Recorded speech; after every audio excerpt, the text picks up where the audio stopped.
Hi வணக்கம். நம்ம Expertiser academic Tamil channel மூலமாக கற்றுக்க போகிற சாஃப்ட்வேர் இன்றைக்கி என்ன அப்படின்னு சொல்லி பார்த்தீங்கன்னா ஃபோட்டோஷாப் சிசி 2017 அப்படிங்கிற சாஃப்ட்வேர் தான் கற்றுக்க போகிறோம். வாங்க சாஃப்ட்வேருக்குள்ளே போகலாம். இன்றைக்கி நம்ம அடுத்தது என்ன பார்க்க போகிறோம் அப்படின்னு சொல்லி பார்த்தீங்கன்னா ஒரு இமேஜில் கலர் கரெக்ஷன் எப்படி வந்துட்டு பண்ணுறது அப்படிங்கிறதான் பார்க்க போகிறோம். இது மோஸ்ட் ஆஃப் ஆல் வந்துட்டு பார்த்திங்கன்னா ஆல்பம் டிசைனிங், அதே போல் ஸ்டுடியோஸில் ஸோ இந்த மாதிரி இதுலலாம் வந்துட்டு அதிகமாக இது வந்துட்டு யூஸ் பண்ணுவாங்க. ஸோ ஒரு டல்லான இமேஜுக்கு வந்துட்டு எப்படி வந்துட்டு கலர் கரெக்ஷன் வந்துட்டு பண்ணுறது அப்படிங்கிறத நம்ம பார்க்க போகிறோம். இதுக்கு நம்ம ஒரு 4-5 இமேஜ் எடுத்துகிட்டு கரெக்ஷன் பண்ணி காமிக்க போகிறேன். ஸோ நம்ம ஜஸ்ட் அட்ஜஸ்ட்மெண்ட்ஸில் தான் நம்ம இன்றைக்கி கலர் கரெக்ஷன் வந்துட்டு பண்ண போகிறோம்.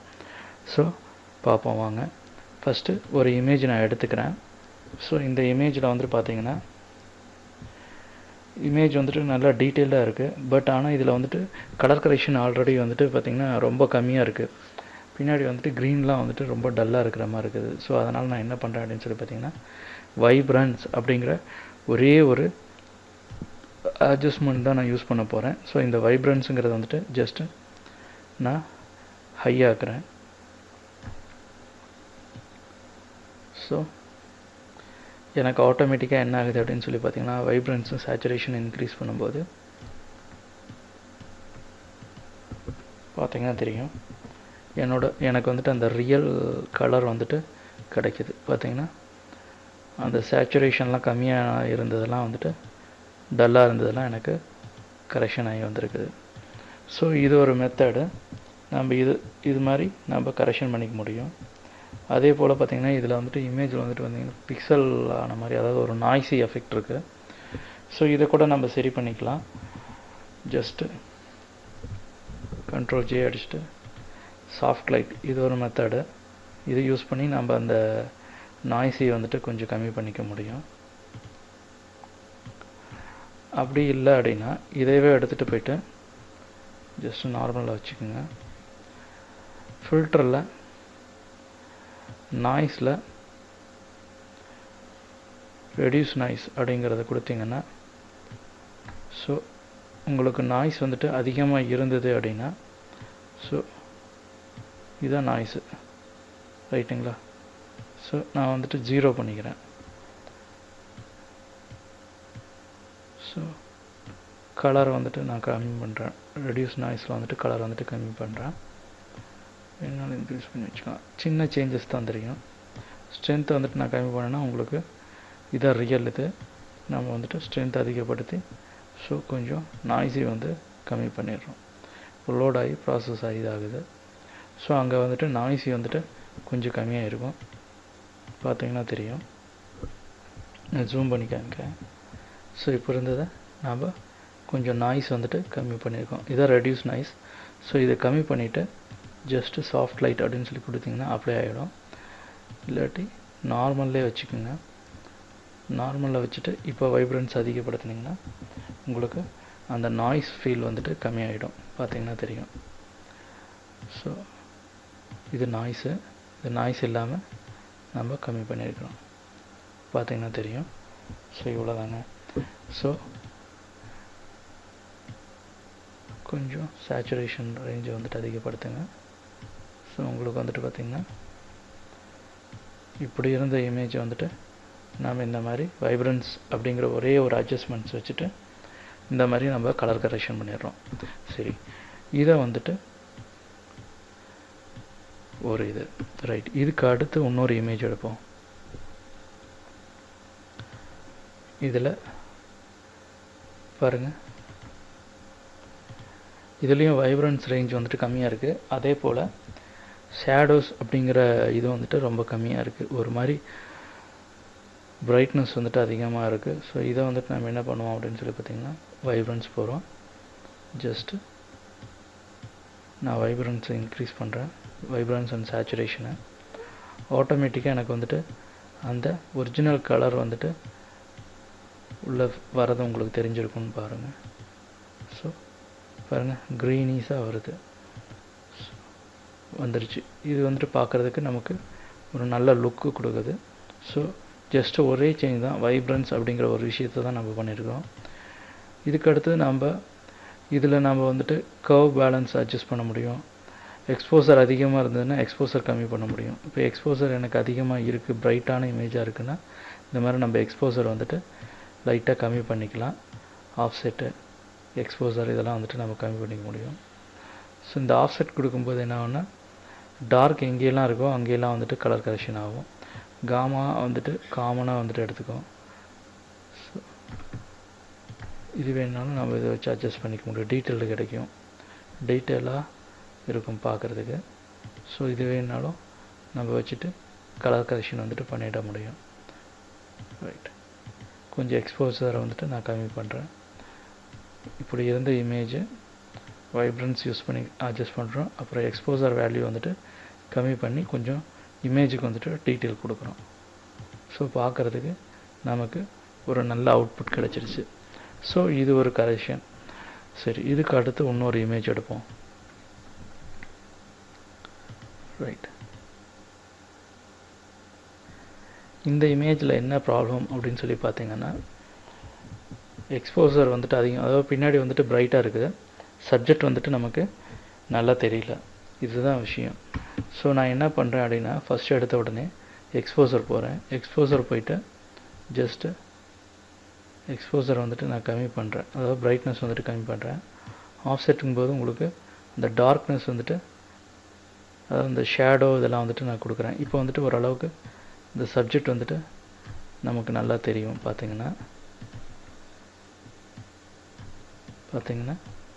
ஓரளவுக்கு அந்த டீட்டெயில் வந்துட்டு உங்களுக்கு கிடச்சிருக்கும். இதில் நமக்கு எந்த கலர் வேணுமோ அந்த கலர் நாம் வந்துட்டு இது பண்ண முடியும். இப்போ டார்க் போய் எடுத்தோன்னா டார்க் வந்துட்டு அட்ஜஸ்ட் ஆகும். ஸோ இது மாதிரியான விஷயம் அது. ஸோ இது இப்போதைக்கு நமக்கு தேவையில்லை, ரீசெட் பண்ணிவிடுங்க. இது ரீசெட்டு. ஸோ ஜஸ்ட்டு வந்துட்டு எக்ஸ்போசரை மட்டும் நான் கம்மி பண்ணுறேன். கம்மி பண்ணிவிட்டு ஆஃப்செட் வந்துட்டு கம்மி பண்ணுறேன். ஸோ இப்போ எனக்கு வந்துட்டு சப்ஜெக்ட் வந்துட்டு கொஞ்சம் டீட்டெயிலாக தெரியுது. ரைட்டுங்களா? ரைட். காமா கரெக்ஷன் வேணால் பண்ணிக்கலாம், லைட்டாக பண்ணிக்கோங்க, ரொம்ப வேண்டாம். ஸோ இந்த எக்ஸ்போசரை வந்துட்டு கம்மி பண்ணும்போது எனக்கு ஆட்டோமேட்டிக்காக வந்துட்டு இந்த பிரைட்னஸ், அதாவது ஓவர் லைட்டிங் வந்துட்டு கம்மியாகிடுது. ஸோ சப்ஜெக்ட் ஓரளவுக்கு எனக்கு நல்லா தெரியுது. இப்போது வைப்ரன்ஸில் போயிட்டு நான் ஜஸ்ட்டு கலரை வந்துட்டு இன்க்ரீஸ் பண்ணுறேன். வைப்ரன்ஸில் போயிட்டு கலரை வந்துட்டு இன்க்ரீஸ் பண்ணுறேன். அப்போ என்ன ஆகுதுன்னு பார்த்தீங்கன்னா ஆட்டோமேட்டிக்காக எனக்கு அங்கே கலர் இல்லாத இடம்லாம் கலர் வந்துட்டு கிடைச்சிருது. இப்போ பார்த்தீங்கன்னா உங்களுக்கு தெரியும். ஸோ இப்படி இருந்ததை நாம் இப்படி கரெக்ஷன் பண்ணியிருக்கோம். இந்த எக்ஸ்போசரில் நான் வந்துட்டு இதை வந்துட்டு 0 பண்ணிக்குவோம், ஆஃப்செட் 0 பண்ணிக்குவோம், 0 பண்ணிக்கோங்க. ஸோ இந்த இதை மட்டும் வச்சுக்கோங்க, லைட்டாக மட்டும் வச்சுக்கோங்க, ரொம்ப வேண்டாம். ஸோ இப்படி இருந்ததை எக்ஸ்போசர் கம்மி பண்ணி இது பண்ணியிருக்கோம். அடுத்தது வைப்ரன்ஸ் வந்துட்டு இது பண்ணும்போது கலர் கொண்டு வரும்போது இங்கே பார்த்திங்கன்னா க்ரீன் ஆகிடுது. சப்ஜெக்ட் வந்துட்டு நல்லா பளிச்சுன்னு தெரியுது. ஸோ இப்படி இருந்ததை நாம் இப்படி மாற்றிருக்கோம்.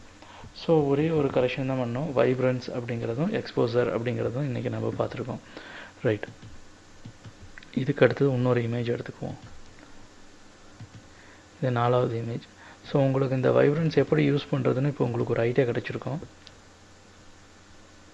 ஜஸ்ட்டு இந்த இமேஜில் பார்த்தீங்கன்னா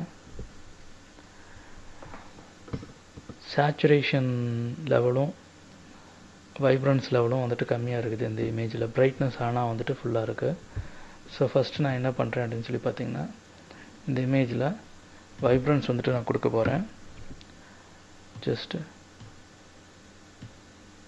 நான் வைப்ரன்ஸை வந்துட்டு இன்க்ரீஸ் பண்ணுறேன், சேச்சுரேஷன் வந்துட்டு இன்க்ரீஸ் பண்ணுறேன். பாருங்கள் இங்கே டீட்டெயிலாக நமக்கு கிடைக்கும், தெரியுதுங்களா? ஸோ சேச்சுரேஷன் இன்க்ரீஸ் பண்ணுறேன், வைப்ரன்ஸ் இன்க்ரீஸ் பண்ணுறேன். ஸோ பார்த்திங்கன்னா எனக்கு அந்த இமேஜில் இப்படி இருந்தது கொஞ்சம் கலர்ஃபுல்லாக மாறி இருக்குது. அதாவது ஒரிஜினல் கலர் வந்துட்டு கிடச்சிருக்கு நமக்கு. அது பாருங்கள், ஷூஸு இந்த ஃப்ளோரு இந்த லீவ்ஸு இதிலெல்லாம் உங்களுக்கு வந்துட்டு அந்த ஒரிஜினல் கலர் வந்துட்டு வரதை நம்மளால் ஃபீல் பண்ண முடியும். ஸோ இதுக்கு அடுத்து நான் என்ன பண்ண போகிறேன் அப்படின்னு சொல்லி பார்த்தீங்கன்னா, நம்ம கொஞ்சம் பிரைட்னஸ் வந்துட்டு ஓவராக வந்துட்டு எக்ஸ்போஸ் ஆகிருக்கு. ஸோ லைட்டாக வந்துட்டு பிரைட்னஸ் கம்மி பண்ணுவோம். பிரைட்னஸ் கம்மி பண்ணோம்னா கொஞ்சம் சப்ஜெக்ட் வந்துட்டு நல்லா தெரியும். ஸோ அதுக்காக லைட்டாக பிரைட்னஸ் கம்மி பண்ணிவிட்டு கான்ட்ராஸ்ட் லைட்டாக அதிகப்படுத்துகிறேன். ஸோ பார்த்தீங்கன்னா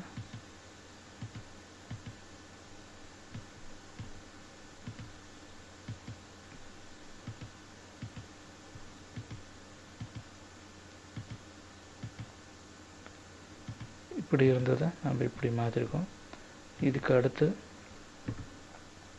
வேணும்னா நம்ம கர்வில் போய்ட்டு கூட கரெக்ஷன் பண்ணிக்கலாம். இப்போது நமக்கு பர்டிகுலர் கலர் ஏதாச்சும் வேணாலும் இந்த பர்டிகுலர் கலரை நம்ம கொண்டு வந்துக்க முடியும். நான் கர்வ் பேலன்ஸில் கொஞ்சம் எக்ஸ்போசரை வந்துட்டு கம்மி பண்ணுறேன். ஸோ எந்த அளவுக்கு வேணுமோ அந்த அளவுக்கு நம்ம கொடுத்துக்கலாம். ரைட். இப்போது இப்படி இருந்த இமேஜை நாம் இந்த மாதிரி கரெக்ஷன் பண்ணியிருக்கோம். இப்போ பார்த்தீங்கன்னா உங்களுக்கு தெரியும், இப்படி இருந்தது நாம் இப்படி டீட்டெயில் கொடுத்துருக்கோம். ரைட்டுங்களா? ரைட். பாருங்கள்,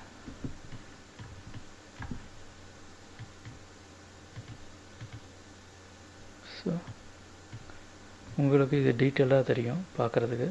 ஸோ இதையவே நாம் எடுத்துக்கிறோம். சரி, இப்போ நம்ம இன்றைக்கி கற்றுக்கிட்டது அப்படின்னு சொல்லி பார்த்தீங்கன்னா, அட்ஜஸ்ட்மெண்ட்ஸில் வைப்ரன்ஸ் வந்துட்டு எப்படி யூஸ் பண்ணுறது. வைப்ரன்ஸ்னால் என்ன அப்படின்னு சொல்லி பார்த்தீங்கன்னா, ஜஸ்ட்டு அதாவது இப்போது ஒரு கலரை வந்துட்டு டென்சிட்டி வந்துட்டு இன்க்ரீஸ் பண்ணி காமிக்கிறது தான். அதாவது எப்படி சொல்கிறதுன்னா, ரெசல்யூஷனுங்கிறது வந்துட்டு இமேஜோட சைஸ் பிக்சலை வந்துட்டு அதிகப்படுத்துறது. வைப்ரன்ஸுங்கிறது வந்துட்டு இப்போ லைட் கலராக இருக்கிறது வந்துட்டு அதாவது அந்த ஒரிஜினல் கலர் கொண்டு வரும், பிரைட் கலராக இருக்கும், அவ்வளோதான். ஸோ இதுக்கு அடுத்தது எக்ஸ்போசருங்கிறது வந்துட்டு இப்போ நம்ம கேமராவில் ஷூட் பண்ணும்போது ரொம்ப பிரைட்டாக இருந்தது அப்படின்னா அதை வந்துட்டு எக்ஸ்போசர் வச்சுட்டு அட்ஜஸ்ட் பண்ணிக்க முடியும். அதே போல் கர்வ் அப்படிங்கிறது வந்துட்டு பார்த்திங்கன்னா இந்த RGB கலரை வந்துட்டு நம்ம அட்ஜஸ்ட் பண்ணிக்க முடியும். ஸோ இன்றைக்கி 4 இமேஜ் எடுத்துக்கிட்டு டிஃப்ரெண்ட் டைப்ஸ் ஆஃப் இமேஜ் எடுத்துகிட்டு நம்ம கலர் கரெக்ஷன் வந்துட்டு பண்ணி பார்த்துருக்கோம். ரைட்டுங்களா? இதே போல் இன்ட்ரெஸ்டிங்கான டாப்பிக்கில் நெக்ஸ்ட் கிளாஸில் கண்டிப்பாக பார்ப்போம். இந்த வீடியோ டியூட்டோரியல் உங்களுக்கு பிடிச்சிருந்ததுன்னா லைக் பண்ணிக்கோங்க. எக்ஸ்பர்டைசர் அகாடமிக் சேனலை சப்ஸ்கிரைப் பண்ணாதவங்க சப்ஸ்கிரைப் பண்ணிக்கோங்க. கூடவே பெல் ஐக்கானையும் கிளிக் பண்ணிக்கோங்க. தேங்க்யூ. பாய் பாய்.